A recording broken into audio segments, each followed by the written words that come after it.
bene ronga kilu tare nyani parce que oji kenne le munu nyay xumbene o ko sunu le munu nyay mais o sula etelle lenki mais koni no falle kenya no gana kumeni wori ane o nyagali ndinia kana en pomara conférence kegelele na sababu nya question kuno kunga ode alla nyaga alla ga nyampana ode khasusu maga ya rabbal alamin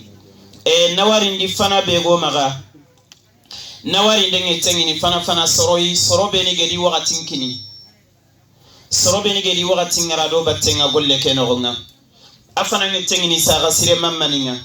kumammani ome mamma suroga na futu nantiri golli do batte asuri lillah asuriti allah sire bani ntono nanto andan kire nantanna asuri nalli golliti allah ga ku garin ke fidwa naga ojoni sanki ogodan kawa sigira be fakka yagarun kara ogana deberi malla sa musonna nyino ngakumbene naam ko annabi gire ko alayhi salam ad-dalu ala al-khair kafa'ili sire be ga khairi nya sankini ara golnya ngana sumbana ona saga sire mammani qabini gele wakati ningara na kofonta gundi nanti hammi sunta gaina ga kungo joni sanki gatele no kusu are projet ni sugana ni omaga ode alla nyaga alla ganne duna kutten wondini oda khada no daga tumandi fi dunya wal akhirah na utuma ma khadija jamam mumansu asuna warinde nyani kare menyani kay ana logon ke gan qora serebe mais mamani ko angili de wuronde kiye ino kartini mutu ina ojoni sanki ina déplacer gari katti gari ayo be mamay gola etele milero raga garna kinagay akota 20 ronta imemaga walakin de alla yamuru subhana alla ganne ragana sefinci ko ngini di batenga do batenga ando ride ga kuninya ngollini dome ine de kuyai ifinti kinani maga asuko ngida gay wasugala ine jikko ke sura gay do batenga walakin sere maga sere fay maga sere tenga kun sofoya gananya sababu nande kurasa nango lunga bonu kun sarabani ne nanga langana ta ko gadi garni sefetana ko ta ko ni batten tallan kibare kun la maga sere su tenga ngane kebe berni walakin alla dunga nyamuru subhanahu wa ta'ala kengana girinona fa basire biron soron kunyi akhini sira suga gollini do batenga anan logo biro ke fubeni ga fa basire no gonke kan qora sere beya meya ne fofo su de berni programme sugunari ina goma kama ana danga kama alhamdulillah alla ganno da katugana alla ganno da katugana na musonya da kasuda firdausil a'la asune girnan khanne nya wuro adekiye kendangi empalle ona soro kunyi soro benige présenter gelli daru me nalla wara daru wallahi daru nto ta hono ya nde ya ganji nyantori o fa banjoto o manjoto idi wakati nya wara iyo goni daru me ma 23h ga gollini natien kutu yogoni katto risali ke uri iga gollini yogoni futron sali fale daga yogoni ma 23h iga ere suba ke gadi ifurteren imanya tinke kandanya tinke ka gollen sune ka funyai ide nyate Allah ta'ala nya ngirante sere tugana bal kadanya allam pibe gano sere sugero to golle balla gedore khaya ga kujilo gumeni bene asiki o fabaniya o maniya arsuba ko fabaye gori ari motonya yira mun qawo atika kulli golli nangolle andanga likenye ndi papala akinya qoroni ke fabaye ati la li golliya nkana mulanna musakita yawm alqiyama wa hakada bisri sigiranya faga sere sugero golle bere alla de besu khalle ngori ode alla nyaga subhana alla ganne ragana saketi mobili gumu idi wakati ngara o me essence ro sere mobili o me jezel kine sere soa asuan déplacer ne ga tele farunde bere imeda medi khumbene yakane tago bire sunne ko alla gana ne ma nyanda wuru foninga drogo to sini be alla ge kunetia wala adiyati dabha ayetana ganyan kanan kam mobili matricule na kefey ode alla nyaga subhana alla ganne gollu ko suragana kende ge pale sorobe ge dina burun nafaka do batenga wuro adekiye onda gango suduberi 24 ante timmene soronge me bogo go nyumunu kesune duntenga ko yogoya kagere rokka mode alla nyaga korosinde ko benal laga ne no ndino da khasuda dunten poni be ga kinino o ga kanna kenya no wotindini o ko watten tagande sunu dunten po be go mo kan kan kam mo na to kitage me rorore be sultani munu aya ganjinginga 50 ro fa sakim ma enveloppe ngala wona yogo ha jungi gakuide kinanga nan tan na serenya de matay agana wimma munu anga wunu mayle ngankere pourquoi ame bugun kitte namla ile ngene kerne fosu maganyin kitte kenya ni ndede ni rora kenga walakin har mare men ni se ko bana de berni har mare men ni se ko sere suga ina burenya finance ne gundo ade bange alla e besu khala alla gane besu khala lagana alla gane besu khala lagana ada saketin ke dege malinga koy wakati ame kitto maga aliri conférence ki rajui kenya no gamer contrat din kinagai khana tunan tagagere saranga tabe jara ala timebe bane go pera isro nyeri baka soro benige opere yinko la jare kade bani yamugu me kempalle soro sikka opere bani sotele ma million ay tintene mais kesu khalsi abugo fi sabilillah o mani o fabani angana gango ndeber legedi tani khalsi ni yogoni lente telli bagandi me ma banki ni nge blokendi ma kama de beri tinke gare ka khombene yakane tago ore Allah nyaga subhana Allah ganne gollu ko suragana oda khasudanga ni wara mawazinu hasanatinga ona duwa ngen kare kati o ari o kapallema ke ari nyana ko biresu ngana tinda me do me walla soronte saqqi ngana tinda yerogeti ona la timeni tuga jamane su 10,000 euro ona Kenya deni ngemme de katskere ngite de 10,000 daga Bamako ala time suga na su sinen tuga de 10,000 daga Gambi na su tuga de 10,000 daga Dakar na su tuga de 10,000 daga Nouakchott nimme daga de katskere daga sona daga su tuga nan sage de semaine no mais ke bane sigita taganda gere tuga ko tabe ngene ko ngeti ngetele mawori kara mame sa ngetele atika ku ari yakengara nan kër gelinge me biyo mutu ati 2500 nan daga biyo mutu nan daga ngeni kara ngeni vacances ke khasosu 1500 ni Kenya wala katinga khasosu amesigi ke conférence be gaya ringa yigande sube de weri kaya ringa kanet so ke boaso kaya ringa jiswa ayan sigita so fi sabilillah sun khaso ka gere kebe banere yo kenga angeni nketel fo ke faisa sakundu na safana anti hoteli mbana na safa hoteli mbana ay tele ma tampile hoteli mais sono soro beni gano ngai di romu ay soro ndangon te demander de berni francia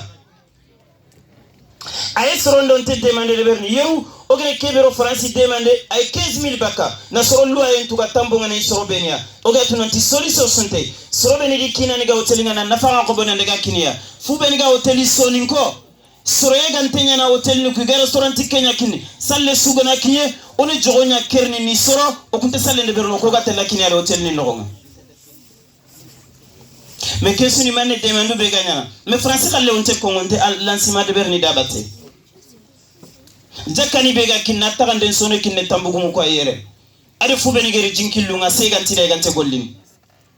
tagon kilunge yogodo mi jakkan kini 3,000 euro ndangi tego ndaga kini atega kuna warantani na warni pourquoi ngal sini andan tega wanda kan tega wakini ngandan sage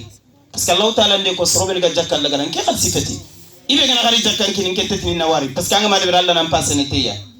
haqiqa nyen an sadaqa nyen an qale man jakka so antamma agarno no quba agamero ko minanga Allah nyini no subhana anya kanni wanya khalsiwo angi maro rore ko minanga Allah taala nyini no me kesunya oga kamana ke golle sirber ke akhiri sigran su faga do batenga jaribe yo wana kamali kore ke wagati kebe ga ke golle gore sirberini ko rasul la gadu khase katti Allah la ganne asre bakano Allah ganno da de mana sikka sunte sire su golle ngena soronde ma anta yagunu Allah la njare bini walakin anta yagunu Allah komo kella hala aywa ona kusro ona ganawari sire su gere ina burelaga angede nafaga do batenga fi sabilillah kenya ni olante taagunu olante tumana tani angana uran paytaagunu an salon no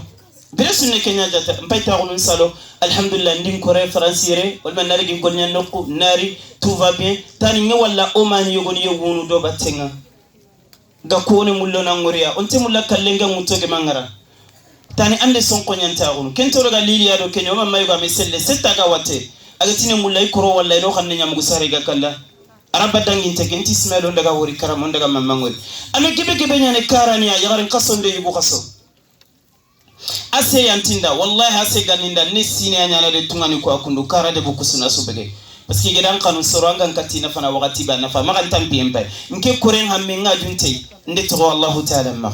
nga timpinte parce que Allah de dikkenyarin kamma soronya ni njare bita yimulla interin kana lan tagatagun foken nan déplacer di batenya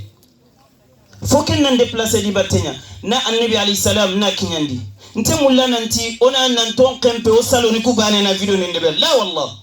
non ton kempo kay on déplace y mende gi wori gala hala kebe horna limina kon kini Allah ta'ala nga wala Allah komo sire sugeli na buren finance do batenga kundu Allah ganne gana har linki sasa kundu ke akhi ndkhiri anya seda mamma yuga fe jama ke no ngayre nta to ko ngati na mi to ko medo ma walla medo min Allah linki ano gede me wori atiga kunda kanu Allah bani aneti mamma de manne ko atiga ku ne kanya deberi Dakar na urodu ke deberi nde deberi na kinanga ogona kuta conference anar na kilen kinanga nde yo kelle afo fasu ga kwanno kunyani Dakar ne manekum yere sasa kundu ndeke renti Mustafa li kemma tirin kaga kebe kongo mafamu ati kanyani nde deberi na yo kella prente igina rutina kilin kininga nanya Dakaro demeneko ماذا أقول نمنكم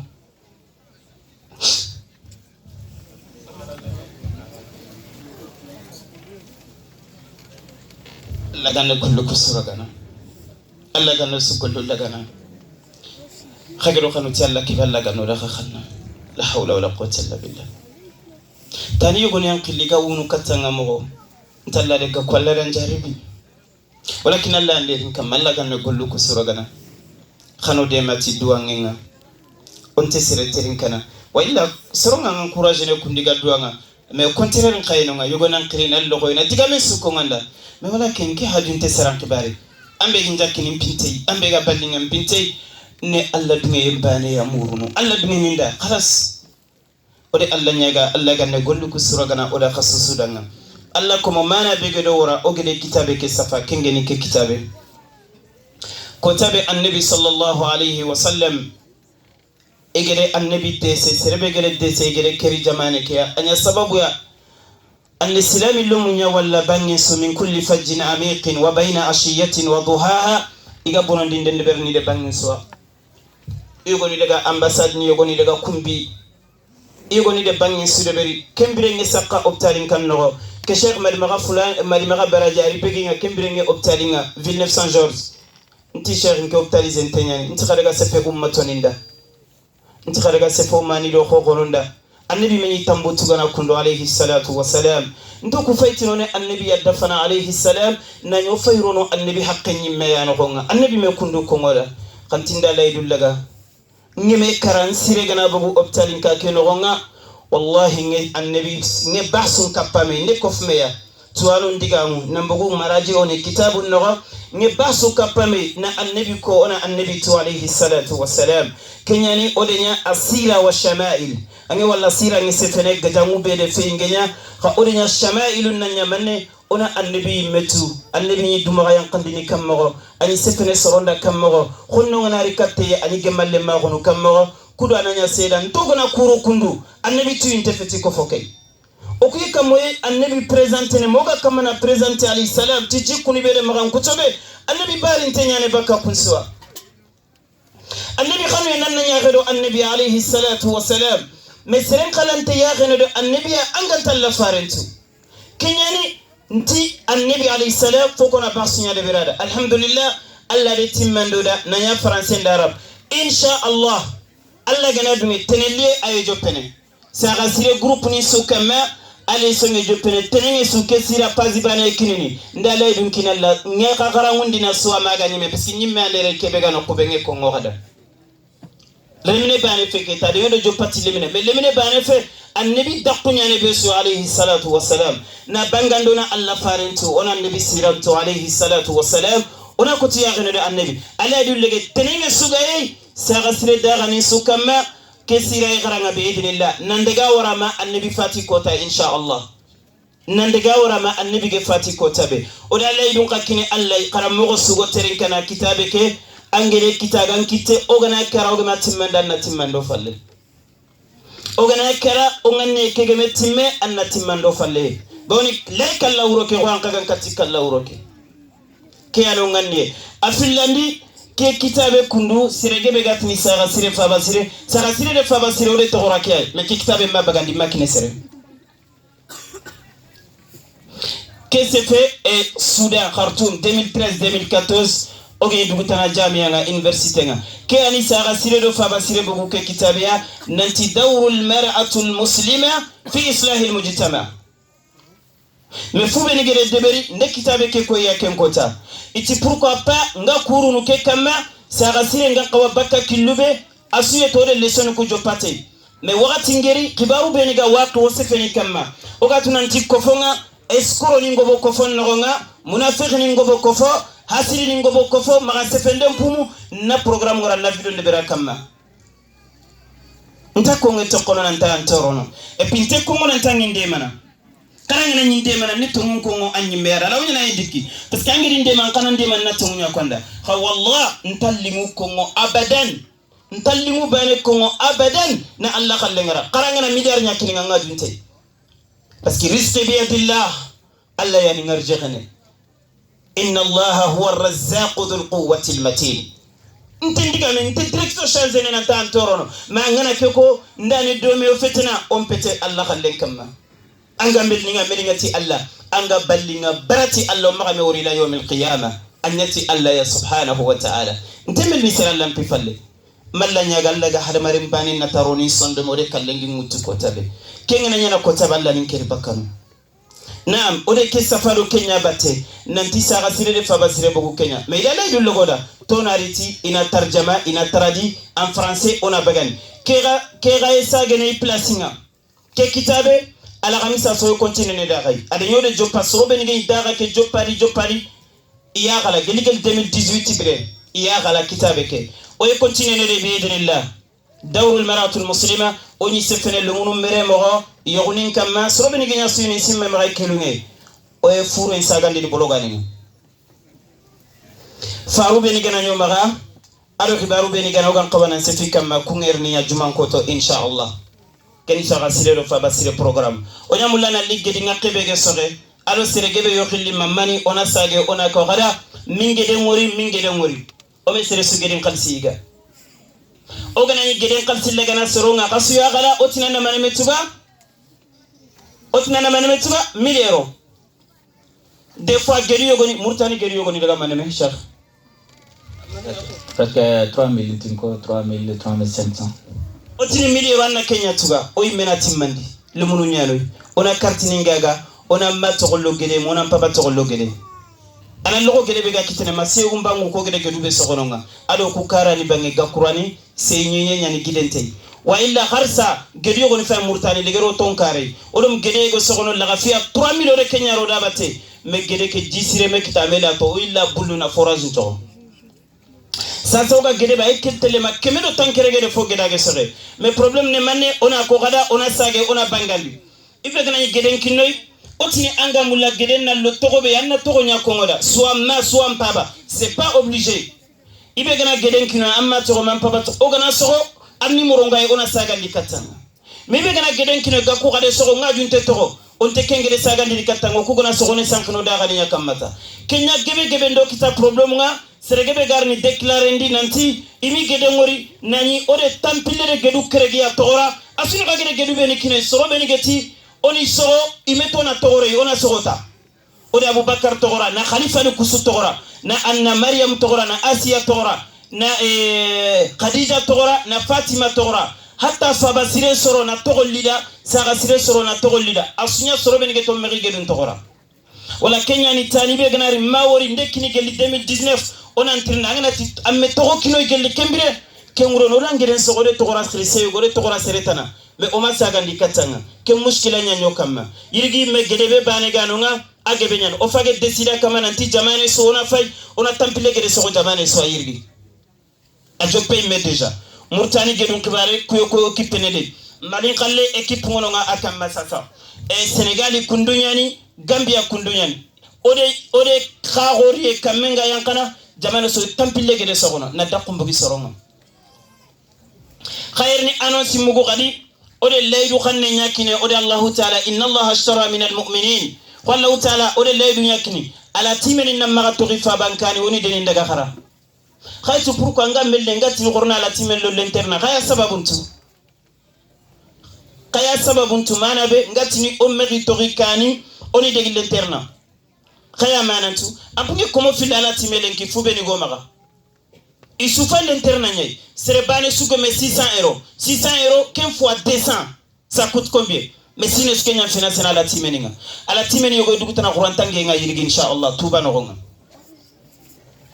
d'accord aita muni be no ngeti maratori kanga gani dene gara nokku pourquoi parce que ala timenga na tori kanga ne bonondina ana sonde men bonondina na sonde men kawandina parce que aya rengi baba